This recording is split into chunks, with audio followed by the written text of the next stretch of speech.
भारतीय खान पान में शहद को अमृत का दर्जा दिया गया है। कहा जाता है कि शहद का सेवन यानी सेहत की गारंटी।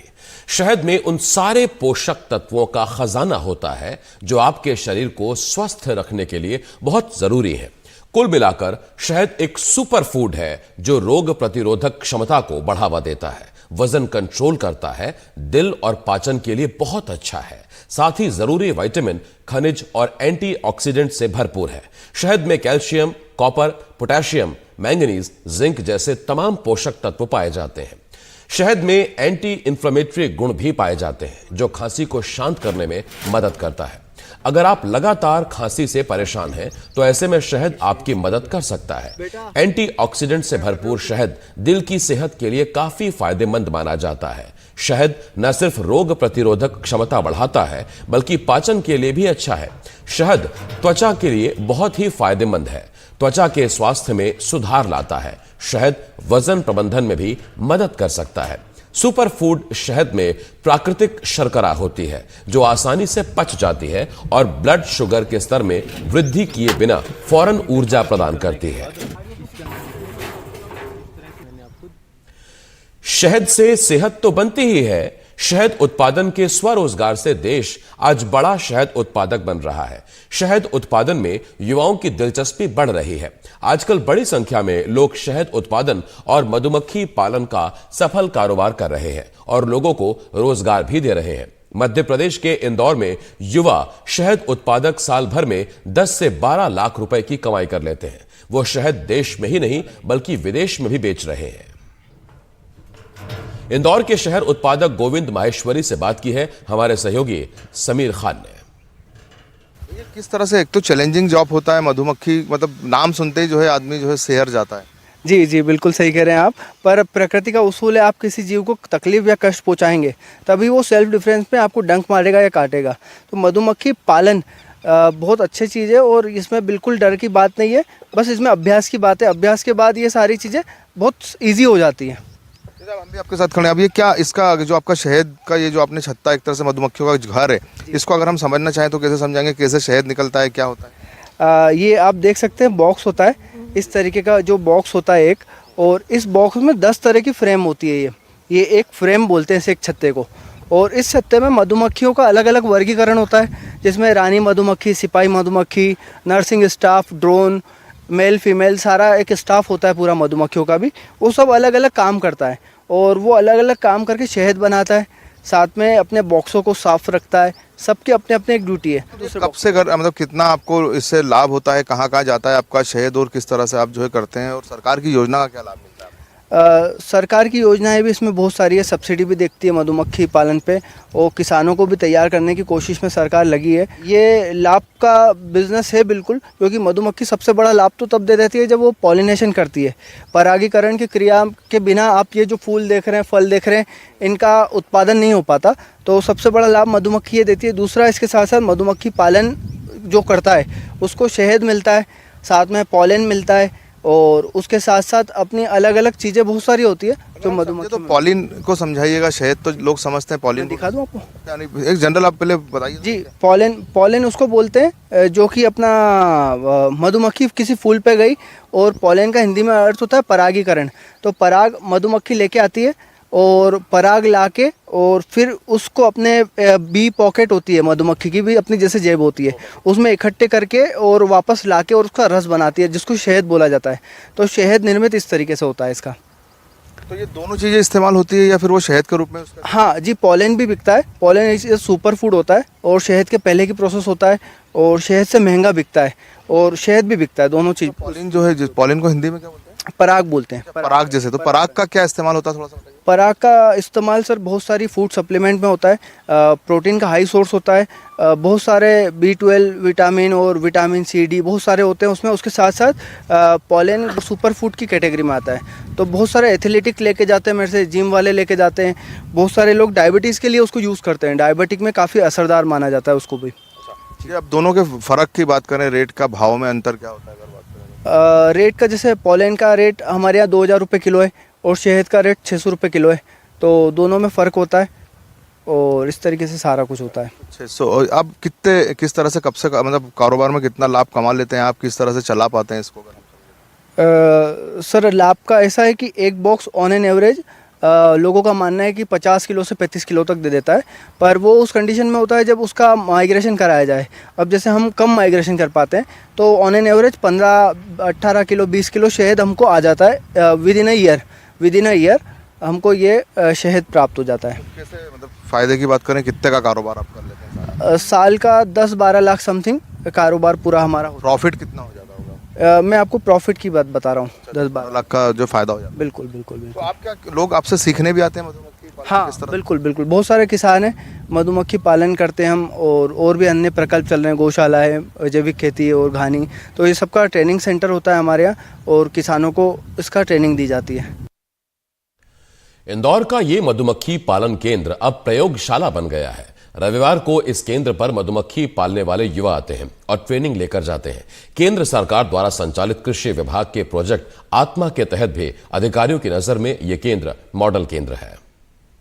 गो कृपा, जी हाँ, गाय की कृपा के जो ये मधुमक्खी पालन केंद्र में हम भी पहुंचने से पहले डर गए थे, लेकिन अब हम मधुमक्खियों के बीच में हैं। जी हाँ, मधुमक्खी का नाम आते ही कोई भी सिहर उठता है, लेकिन गो कृपा केंद्र के संचालक गोविंद ने मधुमक्खियों को पालकर इंदौर की पहचान देश ही नहीं विदेश में भी बनाई है। वह अपनी इस मधुमक्खी पालन से लाखों रुपए साल की कमाई भी करते हैं। कैमरा सहयोगी वेद राठौर के साथ इंदौर से एनडीटीवी के लिए मैं समीर खान। करनाल के शहद उत्पादक रणवीर सिंह का कहना है कि उन्होंने यह काम साइड बिजनेस की तरह शुरू किया था, लेकिन इस काम से बहुत फायदा हुआ और उन्होंने दूसरे लोगों को भी शहद उत्पादन की सलाह दी है। हम सर इसमें 1994 से यहाँ, और हमने ये जब से कर रखा, इसमें काम ठीक चल रहा है, बढ़िया चल रहा है, कोई दिक्कत नहीं। पहले आपका क्या काम था? पहले भी खेती बाड़ी का काम था। तो इसको क्यों करा आपने? हमने ये करा तभी सभी मान ले एक साइड बिजनेस होना चाहिए, कोई भी जो अपना साइड बिजनेस हो, उससे 2 पैसे साइड में आ जाए। खाली खेती से काम नहीं चलेगा, फिर उसमें थोड़ी इनकम बढ़ जाएगी। तो फिर इसमें वो या हमने करा 20-30 बक्सों से शुरू किया था, 20-30 बक्सों से लेके आज मान ले अच्छे जा रहे। तो आपके साथ कौन कौन जुड़ा हुआ है? पहले भाई जुड़े, भाइयों के बाद अब बच्चे काम कर रहे, भाई भी कर रहे साथ में। तो कुछ नई तकनीक भी जोड़ी गई है? अभी इसमें जुड़ रही नई तकनीक, जैसे बच्चे सीख रहे हैं, ले रहे हैं, पढ़े लिखे हैं। फायदा मिला आपको? हाँ, इसमें फायदा बहुत मिला। हम ये नहीं कहते फायदा नहीं मिला, फायदा अच्छा मिला। तो बाकी जो और लोग हैं, उनके किसान भाई या और उनसे आप क्या कहना चाहेंगे? उनसे भी हमने कह के मान ले, जो अपनी जान पहचान का था, रिश्तेदार वाला था, हमने कम से कम 20-30 लोगों से ये काम करा रखा। उनको खुद अपने पास ट्रेनिंग भी दी, उनको रास्ता बताया, उनको सिखाया। उनका भी अच्छा काम चल रहा है, ये नहीं है कि नहीं चल रहा है, उनका भी बढ़िया चल रहा है, वो भी अच्छी रोटी खा रहे हैं। तो आपके हिसाब से मधुमक्खी पालन में कम पैसे से ज्यादा मुनाफा कमाया जा सकता है? इसमें कमाया जा सकता है, कम पैसे लगाओ, इससे बढ़िया वैसे वेबसाइट कोई बिजनेस कोई है नहीं। बाराबंकी के किसान निमित कुमार सिंह ने एनडीटीवी को बताया कि उन्होंने शहद उत्पादन की शुरुआत अकेले ही की थी। अब वो कई महिलाओं को भी रोजगार दे रहे हैं। मधुमक्खी पालन कार्य करने का मेन उद्देश्य ये था कि ये भूमिहीन व्यवसाय है और ये कम लागत में इस कार्य को किया जा सकता है। और हम इस पूरे व्यवसाय में सबसे अच्छी बात है, किसी भी प्रकार की बल का इस्तेमाल नहीं है, बहुत ज़्यादा मैन पावर या शुरुआती समय में लेबर इंसेंटिव वर्क नहीं है। ये हम अकेले भी इस कार्य को शुरुआत कर सकते हैं। जैसे 50 डब्बे हैं तो हम स्वयं अकेले ही इस काम को शुरू किया हमने, और लगभग 100 डब्बे तक हम स्वयं अकेले काम कर सकते थे। 100 डब्बे के बाद हमें हेल्पर की नीड होती है, उसके बाद जैसे हम काम बढ़ाते जाते हैं हमें आवश्यकता पड़ती जाती है। हमने पहले शुरुआती समय में 2 से 3 सालों तक केवल मधुमक्खी पालन पर हमने प्रकाश डाला, मधुमक्खी पालन किया। उसके बाद हमने ये सोचा कि इस शहद को हम कैसे बेचेंगे, तो बेचने के लिए हमने क्या किया, इस शहद को बोतल में भर के और लोगों तक पहुंचाने के लिए पार्कों में जाके लोगों को, ऐसे जगहों पे जहाँ पे लोग सुबह टहलने, वॉकिंग, जॉगिंग, जिम में लोगों को जाके जागरूक किया, वहाँ पे लोगों तक शहद हमने पहुंचाना चालू किया। इसी तरह हमने यहाँ पे प्रोसेसिंग यूनिट फिर लगाई, पैकेजिंग सेंटर लगाया। ऐसे हम अपने साथ महिलाओं को फिर जोड़ने लगे कि महिलाएं भी जुड़े, फार्मर भी जुड़े हमारे साथ, जिनको हम उत्पादन करने का तरीका बताएं, शहद को भंडारण करने का तरीका बताएं, वैल्यू एडिशन जो शहद के सह उत्पाद है जैसे कि मोम, पराग, wax, royal jelly, bee venom, इन उत्पादों को भी काम करना सिखाया उनको। मधुमक्खी की ब्रीडिंग कैसे करनी है वो भी बताया उनको, ताकि उनके अतिरिक्त आय के रूप में मधुमक्खी पालन वो अपने खेती किसानी के साथ जोड़ सकें। बहुत लोगों ने जोड़ा बहुत लोगों ने इसको कमर्शियली अडॉप्ट कर लिया और हमारे साथ जुड़ के वो कार्य कर रहे हैं। बाराबंकी में शहद उत्पादन का काम कर रही महिलाओं का कहना है कि शहद उत्पादन उनकी जिंदगी में बदलाव लेकर आया है। न सिर्फ घर खर्च में मदद मिलती है, बल्कि लोग अब उन्हें सम्मान की नजर से देखते हैं। सर, मेरा नाम गोल्डी है, मैं इसी गांव की रहने वाली हूं और मैं कम से कम 1 साल से काम कर रही हूं और हमारे साथ 10 समूह की महिलाएं भी काम करती हैं और इस काम से हम लोगों को बहुत खुशी है। मधुमक्खी का शहद हम लोग फिल्टर होता है तो हम लोग मतलब उसमें से निकालते हैं, शीशी में पैक करते हैं, फिर स्लैपिंग होती है, तब वो शहद बाहर बिकने जाता है। सर, हमारा नाम रूबी है और हम रजौली के रहने वाले हैं। हम लगभग यहाँ 1 साल से काम कर रहे हैं और हम लोग यहाँ शहद निकालते हैं और शहद निकालने के बाद पैक करते हैं बॉटल में और उसके बाद स्टिकर लगाते हैं और उसको बाहर बेचने के लिए हम लोग भेजते हैं। और हमारे साथ महिलाएं, समूह की महिलाएं भी जुड़ी हैं। हम लोग पहले यहाँ हमारे पास काम नहीं था और हम लोगों को अब काम भी मिल गया है और हम लोग बहुत अच्छे से काम करते भी हैं और समय से काम करते हैं और अपने हमारे घर का भी खर्चा थोड़ा बहुत चलता है और हम लोग अपना मतलब हमारे जो खर्चे भी हैं और हम लोग अपना खर्चा भी करते हैं और घर पर भी हमारा खर्चा चलता है आराम से। और अगर आप मधुमक्खी पालन बिजनेस को शुरू करना चाहते हैं तो किसी भी ट्रेनिंग सेंटर या खादी और नाबार्ड के जरिए सब्सिडी के लिए आवेदन दे सकते हैं। सरकार जनरल श्रेणी के उम्मीदवार को 25%, अनुसूचित जाति के लिए 35% और महिला वर्ग को 40% सब्सिडी देती है। शहद सेहत का खजाना है, लेकिन इसे लेकर कई भ्रांतियां भी फैली हुई हैं। कभी कभी सर्दियों में शहद में दाने दाने से जम जाते हैं, जिसे शहद का क्रिस्टलीकरण भी कहते हैं। बहुत से लोग ये मानते हैं कि शहद का क्रिस्टलीकरण यानी उसमें मिलावट है, लेकिन शहद का दाने दाने होकर जमना बिल्कुल नेचुरल है। ये मिलावट का नतीजा नहीं होता। FSSAI भी कहता है कि शहद तरल, चिपचिपा और क्रिस्टलीकृत भी हो सकता है। तापमान भी क्रिस्टलीकरण को प्रभावित करता है। जैसे जैसे शहद ठंडा होता जाता है, ये और अधिक ठोस होने लगता है। इससे क्रिस्टलीकरण प्रक्रिया तेज हो जाती है। शहद 50 डिग्री फ़ारेनहाइट के आसपास क्रिस्टल बनाना शुरू कर सकता है। इसीलिए अगर आपकी अलमारियां सर्दियों में ठंडी हो जाती हैं, तो आप शहद को इस परिवर्तन से गुजरते हुए और छोटे सफेद क्रिस्टल बनते हुए देख सकते हैं। जब तक आप खाना पकाने के लिए क्रिस्टलीकृत शहद नहीं चाहते हैं या इसे इस तरह से खाना पसंद नहीं करते हैं, तब तक शहद की बोतल को रेफ्रिजरेटर में न रखें। क्या क्रिस्टलीकरण का मतलब नकली शहद है? आइए जानते हैं इसका जवाब किसानों से ही।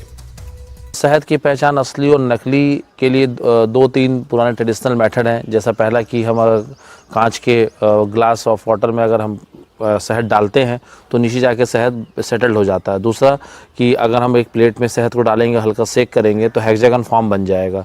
तीसरा, अगर किसी भी टिश्यू पेपर या पेपर पे हम शहद को डालेंगे तो नीचे शहद नहीं गिरता है। ये हमारे ट्रेडिशनल मेथड है। एक और है कि शहद का जमना एक स्वाभाविक गुण है, जिसे हम क्रिस्टल बोलते हैं। क्रिस्टल फॉर्म में शहद हो जाता है, पूरा का पूरा शहद जम जाता है। वो भी एक पहचान है कि शहद जमेगा। लोगों के अंदर धारणा है कि शहद जमना मतलब वो नकली हो गया, लेकिन ऐसा बिल्कुल नहीं है। शहद का जमना स्वाभाविक गुण है और अगर शहद जमता है तो इसका मतलब वो कि शुद्ध है, वो हमें खाना भी चाहिए। फूलों के ऊपर डिपेंड करता है कौन सा शहद जमेगा और कौन सा शहद देर से जमेगा। शहद लाभदायक अगर देखा जाए अगर स्वास्थ्य के रूप से, तो शहद लिक्विड गोल्ड माना जाता है। और लिक्विड गोल्ड क्यों माना जाता है? क्योंकि शहद में वो सारे तत्व पाए जाते हैं जो एक हम नॉर्मल दाल, चावल, रोटी, सब्जी में पाते हैं। और उससे ज़्यादा हनी में विटामिन, मिनरल्स, एंजाइम्स, आयन सारे मिलते हैं। लेकिन जैसे सरसों का शहद है, तो सरसों का शहद बेसिकली सबसे अच्छा होता है डेली यूज में। हम जो ग्रीन टी लेते हैं, दूध लेते हैं, जहाँ भी हम चीनी का इस्तेमाल करते हैं वहाँ हम सरसों के शहद को रिप्लेस कर दें। ऐसे ही आपका यूकलिप्टस हनी होता है। यूकलिप्टस हनी इम्यून सिस्टम को इन्हेंस करता है। उसके अंदर ज्वाइंट पेन को कम करने की क्षमता रहती है, हमारे जॉइंट्स पेन्स को खत्म करता है। ऐसे neem honey good for the blood circulation, jamun honey good for the diabetic, ajwain good for the constipation, multiflower honey जो है हेयर ग्रोथ में अच्छा काम करता है। उसके बाद आपका ड्रम स्टिक हनी फेस के लिए बढ़िया होता है, हमारे ग्लो को बढ़ाता है फेस पे, जिसमें हीमोग्लोबिन हमारी इंक्रीज होती है। तो डिफरेंट हनी का डिफरेंट मेडिसिनल प्रॉपर्टीज है। शहद जो जम जाता है, अगर आप देखेंगे उसके बहुत सारे प्रैक्टिकल और साइंटिफिक रीजन भी है। ये फूलों का चयन पे निर्भर होता है। जब आप देखेंगे ठंड का सीजन होता है, क्योंकि हम मधुमक्खी पालक करते हैं, हम उसको बहुत डीपली समझ पाते हैं उस चीज को। तो मधुमक्खी जब सरसों से पराग उठाती है, जो पॉलन होता है, तो वो पराग जब मधुमक्खी उठाती है, सूरजमुखी से उठाती है, अपना शीशम से उठाती है, शीशम के जो पेड़ होते हैं उन पे भी मधुमक्खियां खूब अच्छे से काम करती है। तो वो पराग के कण जब मधुमक्खी शहद बनाती है उससे, तब वो एक समय बाद जमते ही है। उसका कारण होता है, और जमना नहीं जमना उसका एक आप लॉजिकल फैक्ट दे सकते हैं। आप जमा हुआ शहद यदि उठा के हाथ पे रखेंगे तो 2-5 मिनट हथेली को अपन बंद करके रख लेंगे खाली, तो उतने में ही आपको हथेली के शरीर के ताप से ही ओरिजिनल शहद अगर होगा तो वो मेल्ट होता हुआ दिखेगा, और सूरज में रखने पे मेल्ट हो जाएगा। वो थोड़ा सा गर्म पानी करके उसको करेंगे तो मेल्ट हो जाएगा। और उसका जमने का भी तरीका अलग होता है, उसमें क्रिस्टल बनते हैं थोड़े थोड़े से, और वो क्रीमी फॉर्म में होता है, जैसे बटर होता है अपना ब्रेड पे लगा के खाते हैं, उस फॉर्म पे होता है। शहद बेचने वाली सभी कंपनियों के पैकेट पर क्रिस्टलीकरण का जिक्र होता है। मिस्र के मकबरे में 3000 साल पुराना क्रिस्टलीकृत शहद मिला था और वो खाने लायक भी था। जर्मनी और ऑस्ट्रेलिया समेत कई देशों में क्रिस्टलीकृत शहद बहुत मशहूर है और इसे टोस्ट पर स्प्रेड कर स्मूदी या बेक्ड डिशेस पर लगाकर खाया जाता है। इससे आप समझ सकते हैं कि शहद का दानेदार होकर जमना सामान्य बात है और यह मिलावट की ओर इशारा नहीं करती। इसीलिए अगर आपको कभी बाजार में दानेदार जमा हुआ शहद मिले तो बिना किसी चिंता के आप उसका लुत्फ उठा सकते हैं और खुद को स्वस्थ रख सकते हैं।